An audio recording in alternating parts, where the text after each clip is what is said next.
bán này. Bán đi, bán đi. Đang một chớp tay.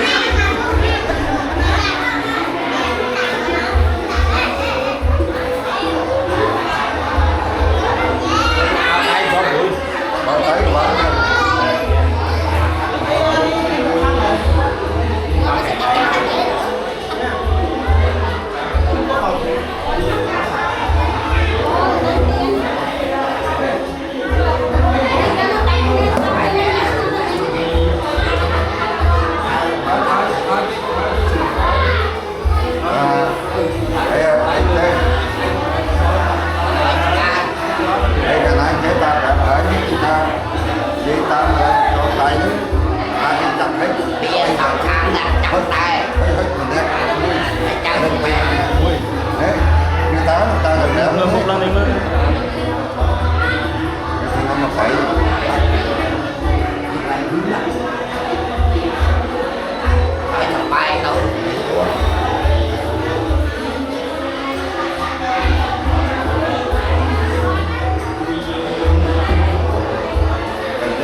Đi bà của bà tay nó quái làm gì? Không được tí đấy. Vâng. Đây giấy nghe nó đây. Nhưng mà thấy giấy nữa. Nó đặt chúng ta. Có người nó có. Bên này. Đặt cái đó. Đặt cái làm sao mà nữa cho mình xem. Làm thật đấy mà không bảo thầy không biết là chắc là mình chơi cái đó đấy. Làm từng buổi ăn hết sao? Đặt sấy bà tay mình nghe. Bà nói rồi thằng nào con này như cho hắn được xin cho ngài nó người bán đấy. Vẫn trả về phim là anh ấy thôi. Chẳng khi vui á. Nó xứng mà. Đẹp tiếp bán đấy. Quay trưởng là bằng cá đó rồi. Được. Nhưng mình có bằng cá.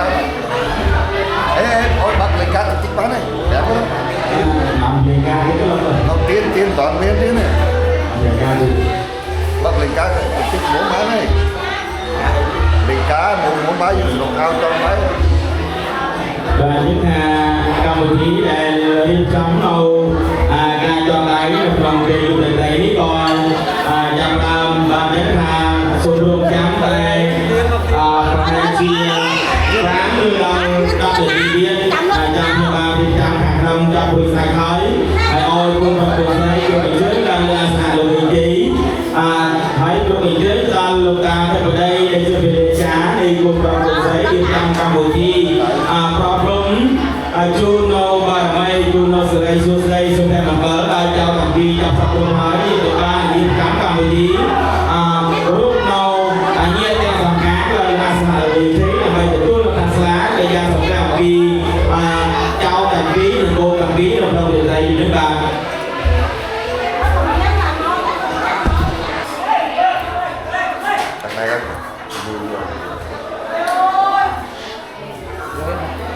nói các bạn thấy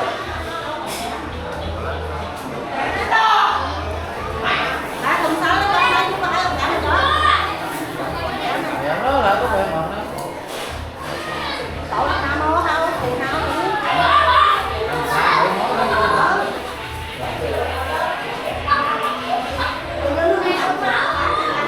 nó tiền á.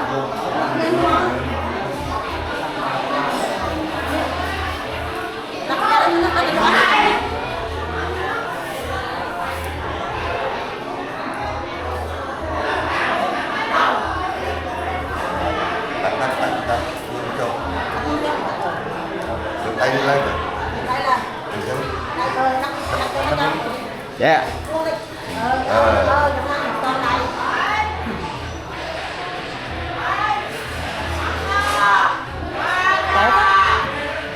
Rồi chẳng thà đâu cầm mùi thí để lục ta thuộc vào đấy để cho tôi lê chán nơi cùng pra cồn sấy của vùng tại thu vị thí của nhầm bo tròn đáy chun được sắp vừa chế bầu vô sư sấy từ đó chào tàng pi số mà chào tàng phí chưa có người kia phụ xoa mày phải đi thì mấy số mà chưa có tan nơi tại sẽ để sắp sẽ dần đón rôm tán tục ta phải nó bật tập vô tàng lại para ca kia dụ và nào sắp hẹp và lên và đi kia nét cầm bấy liệt liệt lại hòn mà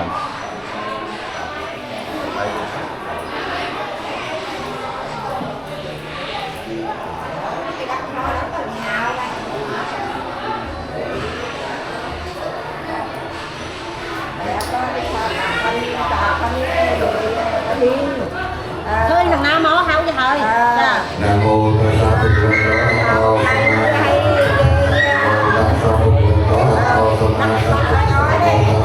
Ở trong hàng cái gì mỗi trong hao đó là mới nằm tập mấy tập được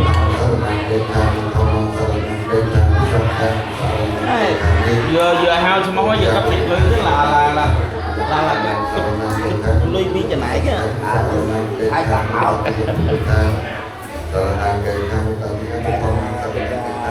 lấy dạy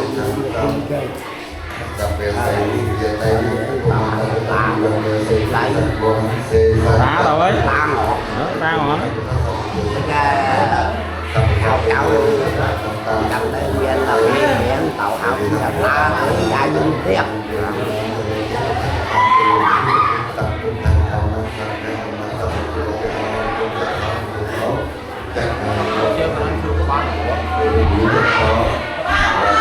của bà này nước tía của món tức nước bốc lên nước bốc lên nước mua nó còn ngon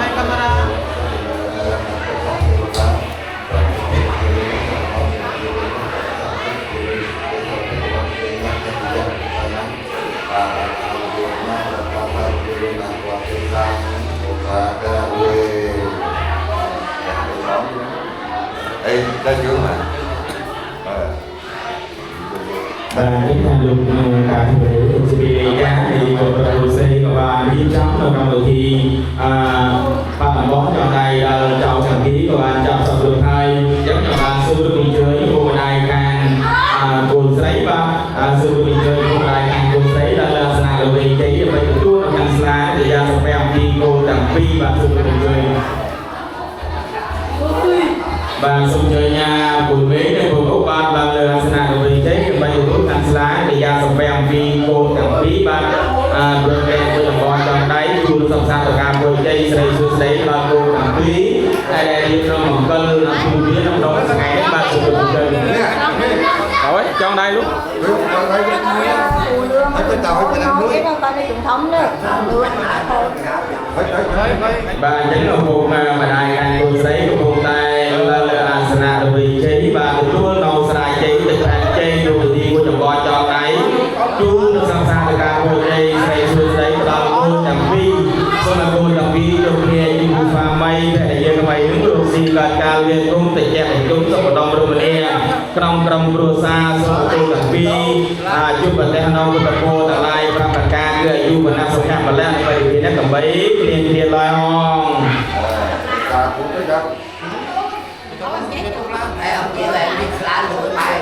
Lúc cô thì nói ôi cô chẳng cái cháu chẳng phí thêm lên tại sao chú đấy cháu đấy dù quý nè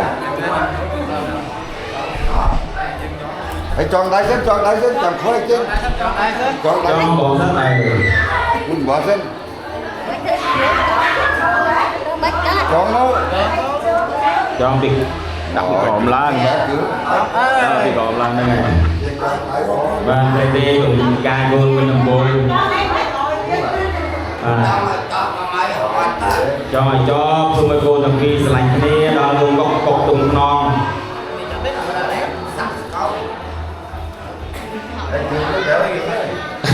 thăm chết là thăm bố là lý nha đó lúc nãy đó là lý nha bố thăm là lý bà đâu ngay đó ở hai chục bé bay đó mà bay đó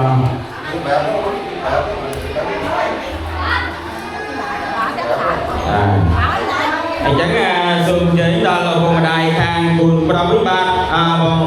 bằng ông xiếc bằng hả và rồi thì bằng đồng ý là sao về cái bây giờ tôi cần xả lá cái gia thằng bèo vì cồn chẳng vì ba hay là tôi bị thi và thì vui dây của sự đây du lịch cô chẳng vì dùng ở cồn chẳng vì chụp kia chụp và mày phải để thằng mày lớn cha sở lạnh nè roxy chụp cái nơi ta sẽ lấy xong là dòng đó roxy được tu tên miền ban đôi chia âu mai chẳng ban hay là cồn miền bật thị đa bật ra bật tre ngày coi tiết có côn khơi tha nước đôi chia riêng chấm ba đôi chia riêng chấm đôi chia côn chẳng đây đôi côn chào như phòng khống như riêng chấm nâu vị trí mà còn ca chẳng đây hay dù mà phần cái tôi lừa kinh trong chốt và trong chốt Dù mà cô đồng khi dùng nâu thành đầy sóc, thành đầy trọng đơn, cô đang mà đang có tập buồn là lại và tất cả người dùng vấn nạn sống khăn và lẽ và định nên cầm mấy liền lời và tôi giả vì nè nên chọn kèo này đấy vui và anh nhắc cô mình tỏ chung với mình chơi nha ta ngoại ba bây tôi ba tầng nổi là gì nổi ta mình chí rồi ba tầng gì và luôn ca hao ta luôn tầng ngoại gì ngoại cùng xây bên ba luôn tầng ngoại gì ngoại cùng xây bên xong rồi mình chơi luôn tầng ngoại nó gì ngoại lên ra sang cầu vị chế được mấy rồi tôi nó thằng sla cái cây da trồng beo vì chào thằng phi và xong rồi mình chơi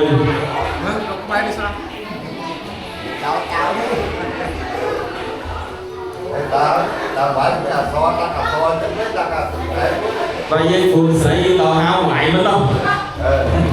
và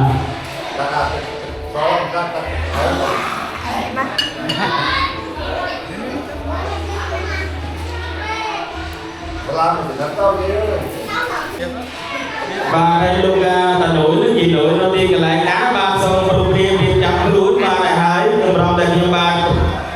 chơi xuống rồi mình chơi luôn ta nổi nó gì nổi cho không mình chơi được cái từ trước nào càng lá nó cái da xong với ông phi chào đàn phi và cùng chơi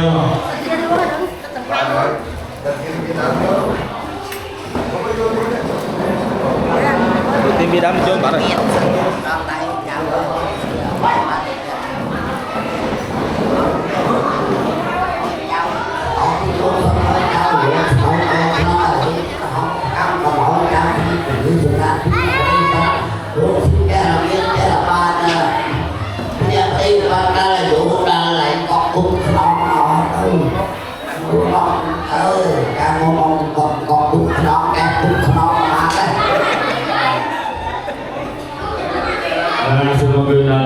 cô chí vì lúc ta ngoại ban chung cô đây chào đồng phi dù mà chào đồng phi dùng đi chung qua mấy thì dùng mấy bên con thôi chúng ta đồng cân rồi xong rồi bật ca chung viên đó chào đồng phi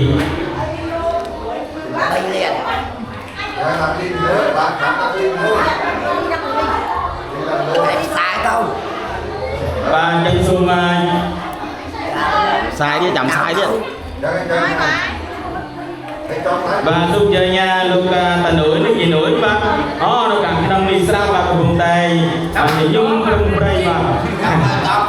và cho nghe lúc ta ngoại nó gì mãi vào ban chung chừng nào đây cháu dùng luôn vây vây liền đây bạn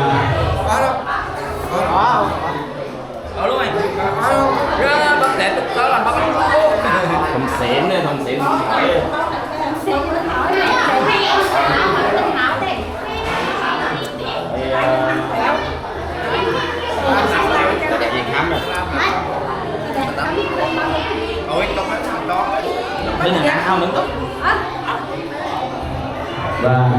và những cái thằng luôn ta nổi cái gì nổi con bông tay từ trước nó sai chế làm luôn chơi luôn đi của nhộng bò tròn đáy chưa được sao cả bồi chơi rồi xuống đấy cái đời chào chẳng biết và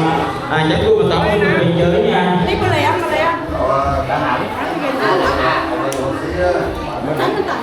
mới là nguyên làm không và chúng ta năm năm mình chỉ đến tuần ca mà toàn ban chuột ngon toàn ban chuột ngon thế chẳng hạn nhiều mồi chặt đèn nước mưa nhét để ban chuột ngon chuột minh bạc còn mồi ban bên mình không xanh một tí mới biết tim mà nói rồi không xanh hỏi anh ấy không xanh hỏi không xanh bà chất xuân của mình chơi nha lục tá ba lục tà sánh này bà lục tà sánh chỉ cứu nâng lục tà tim bà chỉ cứu nâng lục tà tím bà và chắc xuân của mình chơi lục tà xanh và chung đồng có đồng bày cầm bát rồi cu ói bạc ai cu mà tó xuân của mình chơi nha lục tà tím luôn gì và lục tà tím ly nâu xeo su và xuân của mình chơi chắc quá ta bà mà bạn chơi có chơi cu đó bạn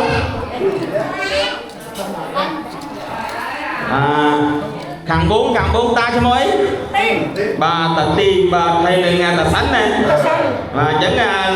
lúc ta tím lúc ta xanh gặp vùng tay tình tu nào tình cương dây làm luôn giấy lúc thì của nhà bò tròn đáy chu nào sắp sang cả bồi giấy xây dựng đấy ta chào thằng phi chân chào thằng phi bằng ngầu năm mà đấy chu nó ta thằng phi đó con sấy muối con bóng muối nè ấy không la lũ hết ta không la lũ mặt đấy còn họ mon đi với chỉ là kẹo lấy vô kê nói nó những sự kỳ mò thôi la lũ có họ mà và chân ta được biết cái vùng tay của chồng con tròn đấy chưa cô chị đây chào thằng Vi và cùng đó với sự mình với tả luôn bà xung chơi lúc ta chưa đang mò đồng về nhầm ba thôi chị khu muối bà xung chơi lúc ta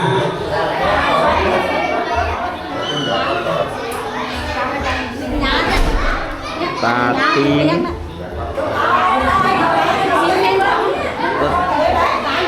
mán bèm rồi bèm rồi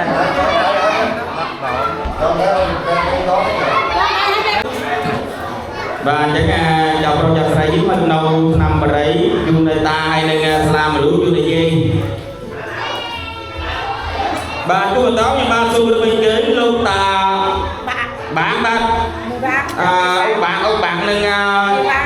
ta gì quan ba xu được mình chế ta như làm phi cho ông được mình chế là bây giờ tôi làm sáng bây giờ tập ông phi cho làm phi ba ta ông bạn này gì quan há bạc quán bán nó còn há bạc bán á cùng mẹ mãi này nhà mình kinh mình nãy bao cái chỗ máu đó có tầm bữa đó mán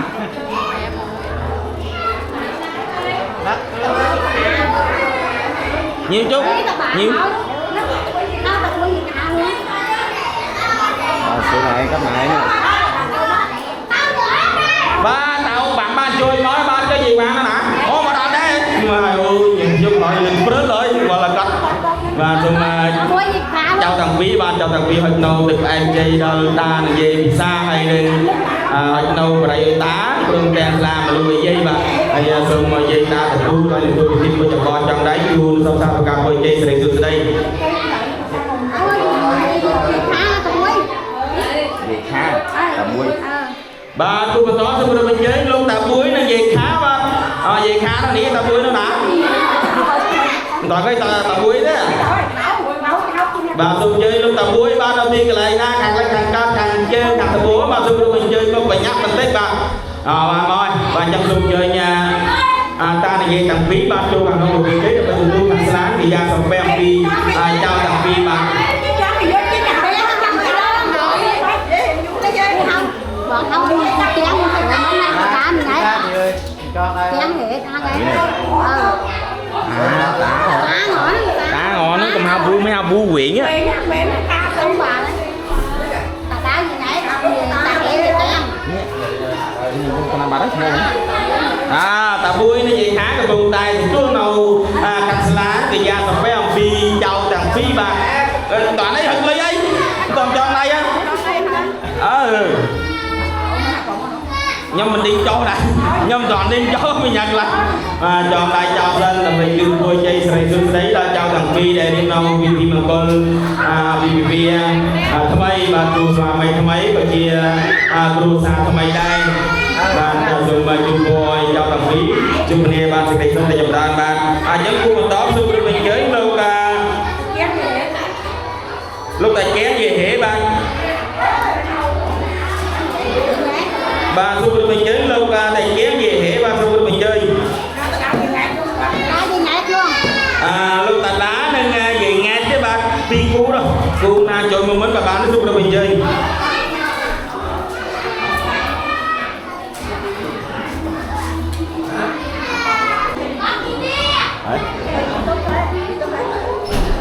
quay video đó treo nhưng mà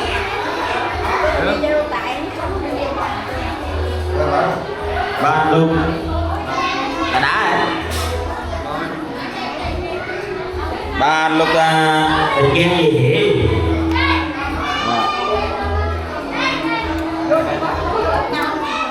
quay phim mà nhưng mà cái này nó kết nối với thằng này.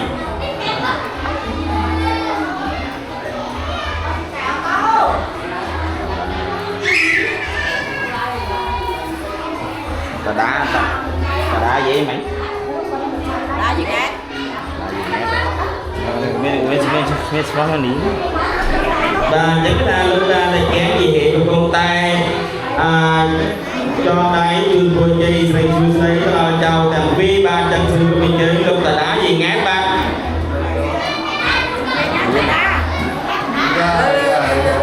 Tà đá gì ngát. Tà đá gì ngát tà đá cứ cái này á.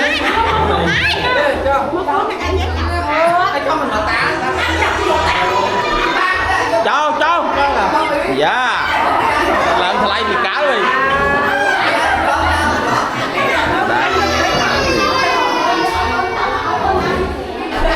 và lúc ta đá gì ngay cái vùng tay từ tuôn đầu khăn lá cái da sập bèo vì chào chẳng biết bà đừng có vì đi qua nhà bò chun bôi chơi sấy chun đấy chun vào đấy đã tá đấy chun nó làm đua đấy dễ đó bà từ tuôn nó kia mà vì nó còn đi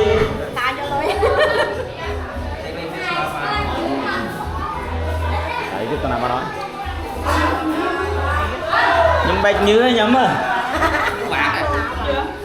mẹ lụn cái lụn này nhưng con cái nhỏ mẹ đây mẹ như vậy nấu không nốc lại cái lụn này cái lụn này giếng ba hao mấy bọn lũ con giếng ba bọn tụi ta về họ sân túc ta về thằng nút thằng trụ vô sân túc chồng bọn cái cõi hao sân túc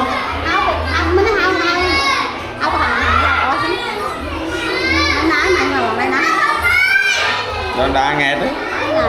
tiền thôi mừng vô nữa mày có không vô chết lại chân chưa đâu mày sân ban mày vững còn lúc này bố ba xung chơi ba đây tới gì ầu phá ba xung chơi không bỏ ba ầu mứng nâng mày vốn ba nô thì lại ná xung chơi mình trước cho mình chơi để bây giờ luôn đâu khăn slá thì thời gian không phải làm gì cô chẳng biết ba để tới gì ầu phá nâng mày phá ba và dùng một cái nước đào là dùng nặng điều lý còn buồn dương từ ngọc để tới chị chia cho ta cả nóng ba buồn hàng nhà bạn hào sao mình chỉ có cả có những cá ở bên ca là luôn thấy dương nhựa hào khó thấy quạt nâu chồng luôn sạch lưới kho và mình ca là luôn và tiếp xuống mà phải tốt cho lòng chồng ba đây chị em đẹp trắng nâu còn mình em bắt cái tên liếm nhiều người thầy vô đây tới cho ta cả nâu đi con ba dùng thì tốt bạn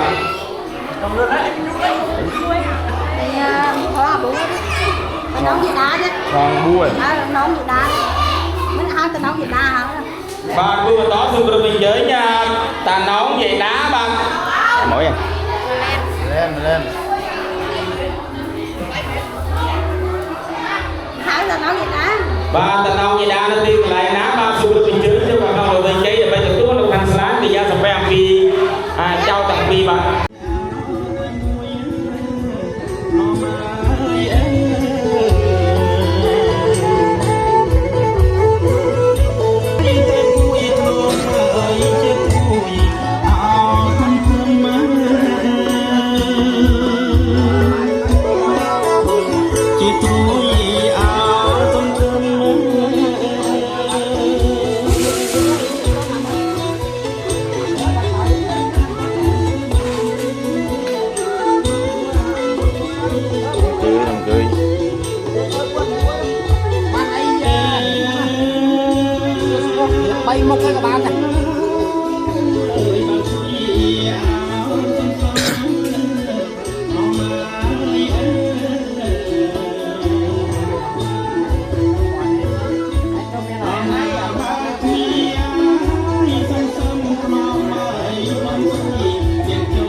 hắn thế nói qua đắc hắn thế nào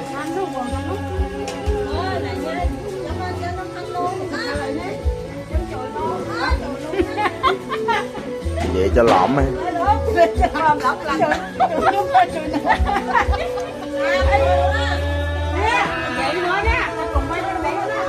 Ba cùng thành vi ngày chồng cùng chồng dây ngày đi chuyện ngày thì trong nó cầm một tí ngày con ca để cùng lại ba thì trong thì nó số của con ngày đi chuyện ngày trong bạn còn quay tay mình cho tay thì trong mình thì về cái lý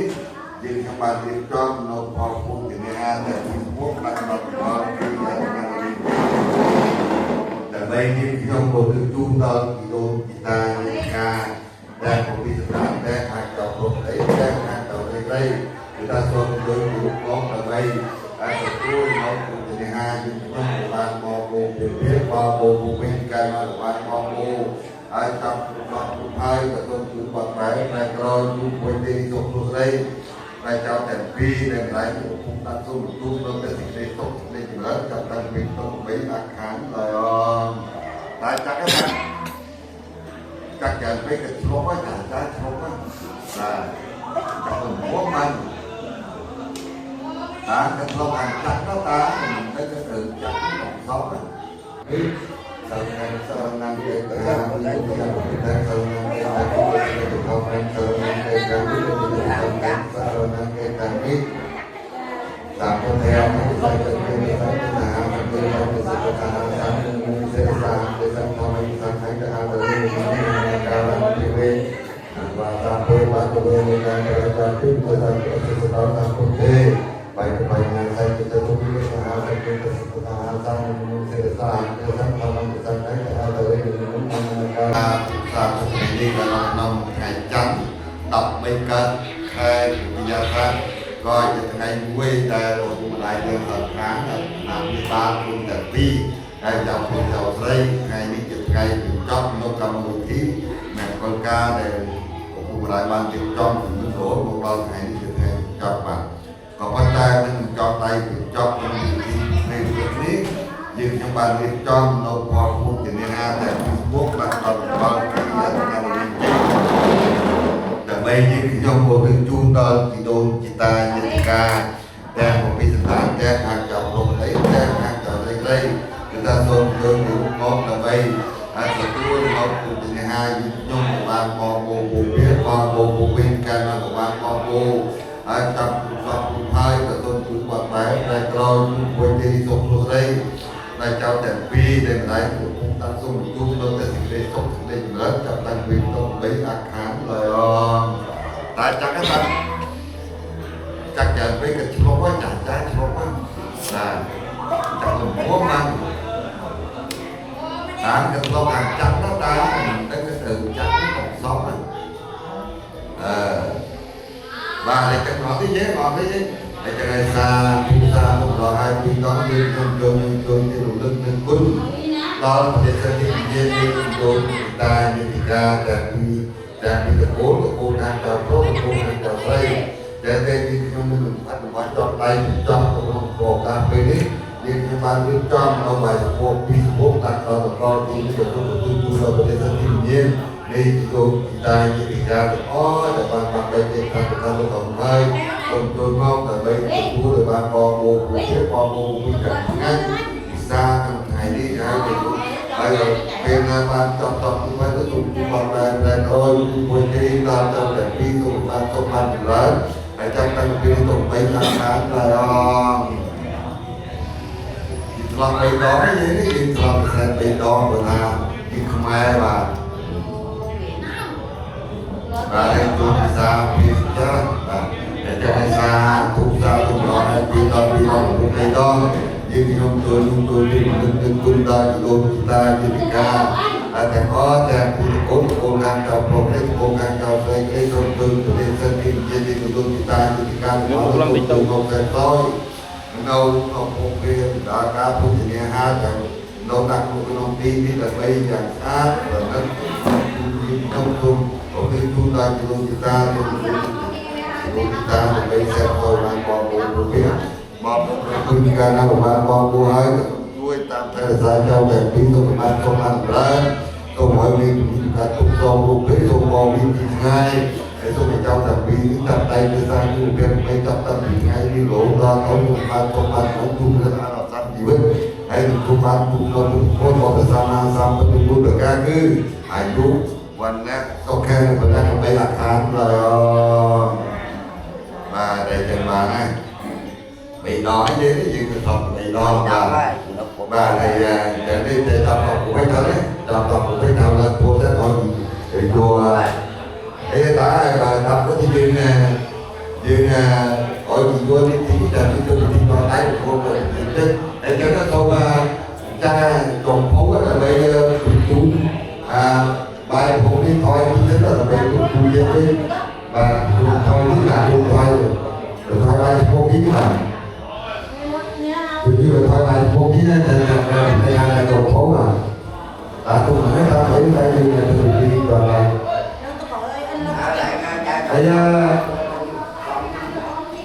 đây sao nó cắn rồi này tôi cái nữa ấy lên tay phải bây giờ là bây được đâu cũng một bức kho son thì cũng đi lực là bây chọn ra châu rồi tôi bài thằng pin còn nào con tháng nên bật việc cái này ai đó tôi chẳng được rồi phải là hay bay một cái này tôi cho đi chăn đi chân nè một món đi lên nè cái đó đi tôi đi chăn là ở cả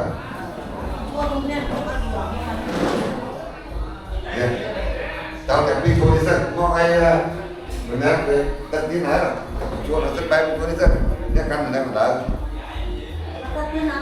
nhé tận tí từ từ, không lăn đâu, không lăn đi sân, mình đánh lên cái mũi rồi, đấy từ tới cái mà đó, đấy cái má đi,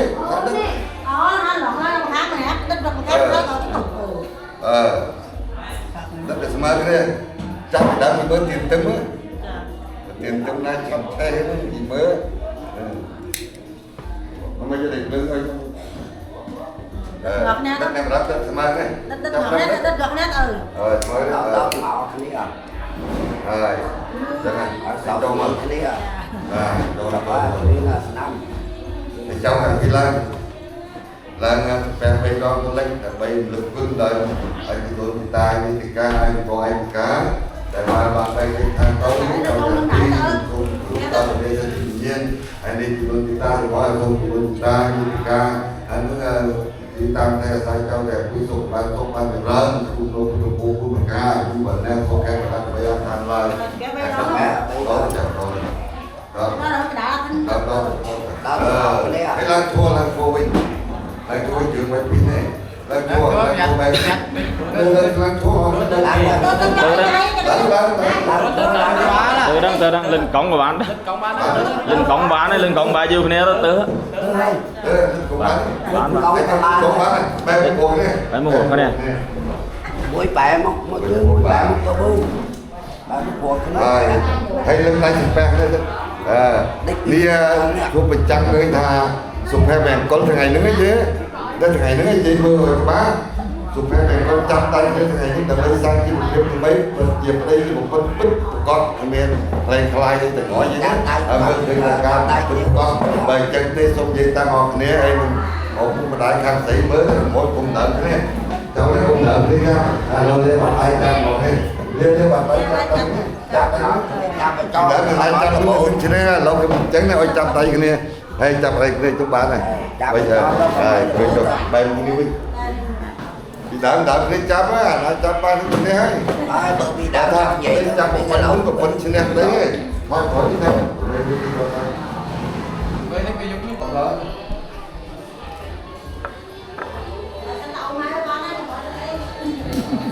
đấy đầu ấy đi tao nó mới mình canh đi không dễ hết ba và chúng ta vừa đây đang cô giấy công tay tua nô kansala nên bây giờ không bé học vì cô đặc biệt và chúng ta dùng một vị chơi đó là vừa đây càng cô pro với bạn dùng chơi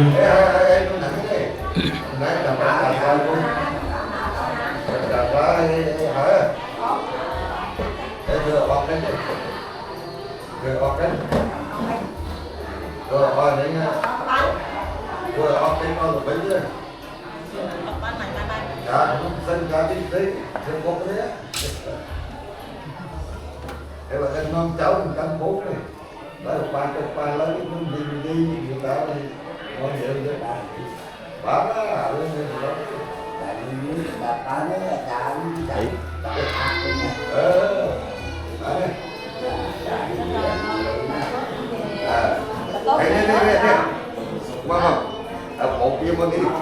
những ngày không cả đi xuống được biên giới vùng đai ngày còn án được trong công ty cặp trần lá oi buồn làm pi và bắt lực cảnh lắm lực còn ó nói chịu tôi lưng tích hợp đi ai chị ao này hay trao thằng phí tủa đấy cả trao thằng phí tay cánh ngọt đấy đặt chỗ nào đừng anh chọn đấy thì lộ vẽ với những cục đấy hay mùi bỏ đi hay bệnh trận tế hay chậm tha tam dùng cho đấy hay chậm tha tám lúc đấy có cái phun nẹp nên cắt cả lao phun đấy lúc là phun nâu sáng gọi nó cầm bút gạo ta phun on nếu bạn phun on cái cháu nó bé lợn mơ ốp phun đá phun on hay ta gì bẹp tha tiền thông nữa là mẹ với cái cháu bật nên cái này những cháu to kia đó thì mua thì kia cả lá người ta cũng một phút nếu mua thì đã là cũng đại thấy nó thấy cả lá cũng đi cái bon đấy hay là thấy và phát đi bon uống và phát biểu cũng có nấu cũng na đây thì bon kia nó cũng đủ cái phút trên thì cháu có đấy cháu thấy đấy thì tha là phun mà một trứng đấy thấy bà ở phun ba tấu đây đâu đi bón đây nhiều không vai đi trên lại đấy cháu là cái trắng nên cả lá đó để cái chồng tha nó ngọt thế mà Nam mô Tassa Bhagavato Arahato Samma Sambuddhassa Nam mô Tassa Bhagavato Arahato Samma Sambuddhassa Nam mô Tassa Bhagavato Arahato Samma Sambuddhassa Sợi tỳ chú chê vô mang láng tỳ khe dục cắn thẻ quán tổ tê sợi tỳ chú chê vô mang láng tỳ khe dục cắn thẻ quán tổ tê sợi tỳ chú chê vô mang láng tỳ khe dục cắn thẻ quán tổ tê này cả không mấy đấy lâu đó là trong cà sa cho bon đây nhiều cà sa mình ta ốp bút đấy quân một vị muối là món ngon có một vị muối và chi vô mang cà láng chi khe dục cắn là quán tổ tê chi vô mang cà láng chi khe dục cắn là quán tổ tê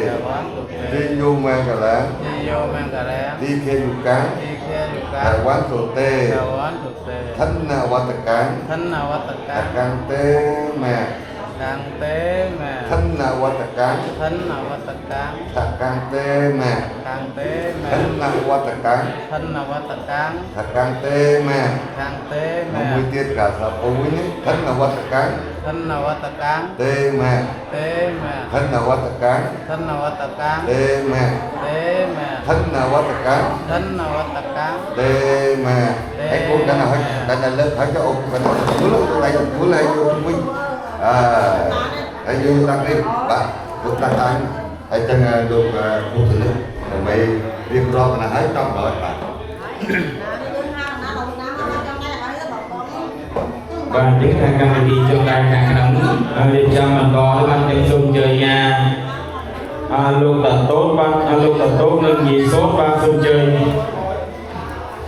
và lúc đầu tôi những gì số đầu tiên cái này ná ba dùng cho mình giấy ta là gì cho hàng hồ hình giấy cho mình tự tôi thành lá người ta sẽ phèm vì châu đằng phí ba lúc ta thải lúc gì sẽ ba lúc ta thải ba chưa hả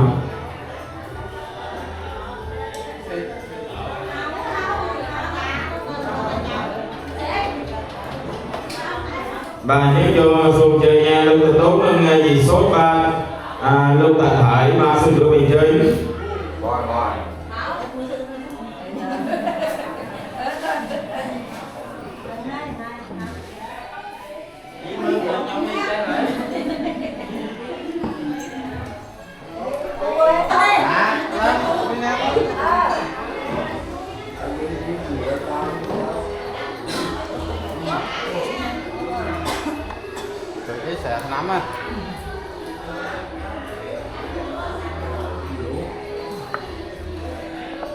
tích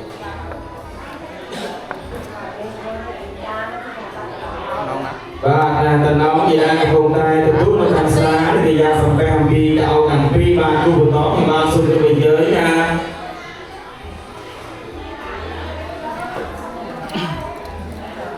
Đó gì xóa là tôi nói đó.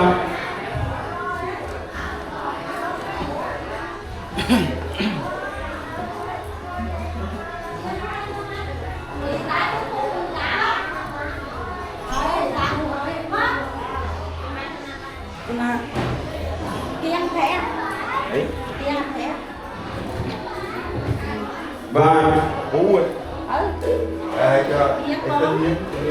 bỏ không khu vực đó ba xung biên giới nha, còn thế còn kiếm ba còn thế còn kiếm là đi cả lại lá ba xung biên giới không đẳng vi cho cả đầu là vì đấy là bây giờ tước ăn giá đi ra xong cái vi môi đẳng vi ba xung chơi đa mình bạn ba non mà nhé.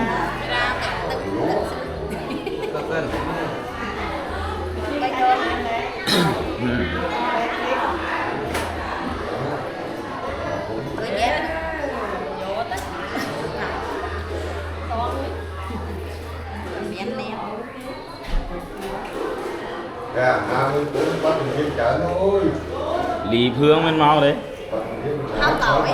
nó cõi rồi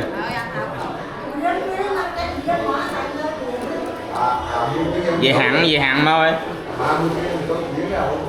về hạn nè mày hỏi gì vừa hỏi mà nha bữa này đi bắt hén không tí hén hén bắt hén nào bắt cái miệng cầm kia và khu đó xung biên giới khu bắc hén ba khu đi đằng bí đâu đi lại ngã ba xung biên giới cho bằng trong biên giới ở đây tôi can giá đi ra xong theo đi môi đằng bí ba xung chơi nhau bắc nơi miền hèn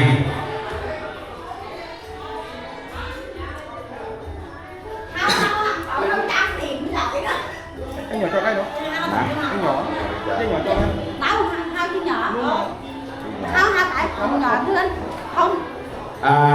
khu đó xung biên giới phòng thứ đến phòng nhỏ ba khi chua rau có cái tôm vuông thế nhé và xung chơi không đăng ký cho bằng đồ về chơi cho bây giờ nước ăn giá thì ra xong phe vì không ngôi vào xung chơi kiêng mình mà kiêng mình mà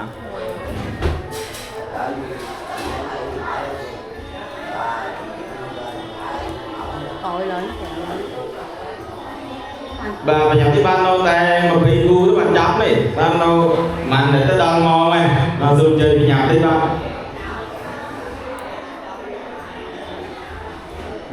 bắt heo mà đâu bắt heo mà đâu còn còi chọc nổi chọc tiền rồi hai thằng tổ đó hai thằng tổ đó hai thằng tổ hai thằng tổ hai thằng nào cho dùng chơi nha mặt vàng sân tốt vàng sân tốt và cho dùng chơi nha không à tần liên gì lệ nấu non tinh dùng chơi nha tần niên gì để non cây ba khu vực to nhưng ba chơi không hỏi dùng chơi không linh đó ba luôn tần niên nó nghe gì để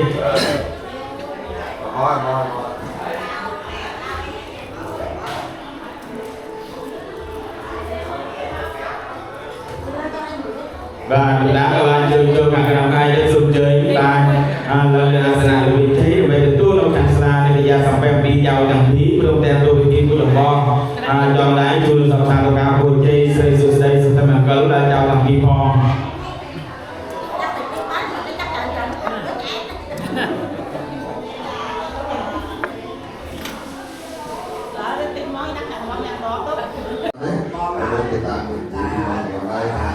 chào thầy quý vị lâu quý mình còn đi tới sao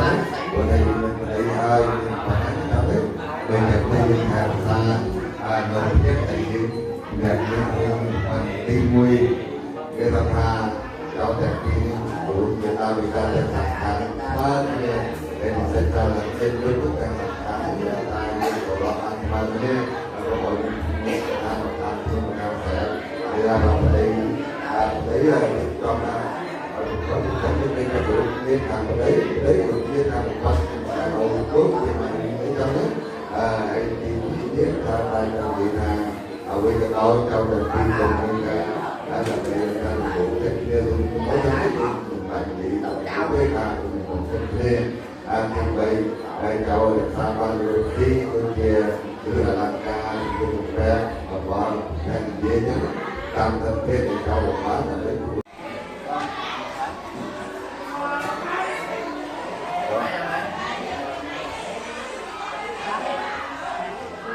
Pada kali itu seperti sudah bukan bagaimana apa. Hari ini saat ini bukan kenapa aku tidak mencapai sebelumnya.